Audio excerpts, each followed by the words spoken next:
গরুর গলার কাছে 4টি অংশ থাকে। এটা হলো কণ্ঠনালী, তারপরে হচ্ছে খাদ্যনালী, আর 2টি আর্টারি থাকে।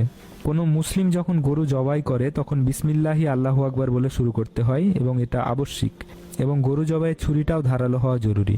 প্রথমে যখন গরুর গলার চামড়া কাটে তখন গরু ব্যথা পায়, এবং তারপর যখন এই 4টি অংশ কেটে যায় তারপর থেকে সে আর ব্যথা পায় না। 4টি অংশ কি কি?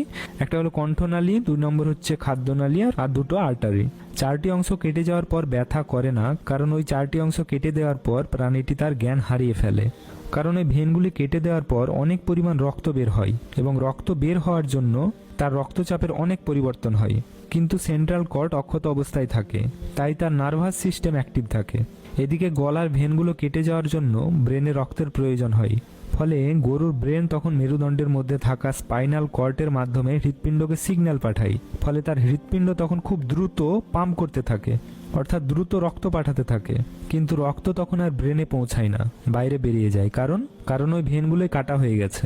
ফলে হয় কি, তখন দেহের সমস্ত রক্ত 7 থেকে 10 মিনিটের মধ্যে বাইরে বেরিয়ে যায়। তাই যখনই গরু জবাই করা হয়, গরু জবাইয়ের পর 7 থেকে 10 মিনিট গরুটিকে তার নিজের অবস্থায় ছেড়ে দেওয়া উচিত। অনেকে গরু জবাইয়ের পর তার মেরুদণ্ডের স্পাইনাল কর্টেক্সকে কেটে দেয়।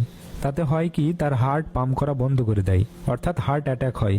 আর হার্ট পাম্প করা বন্ধ করে দিলে শরীরের সমস্ত রক্ত বাইরে বেরিয়ে আসতে পারে না।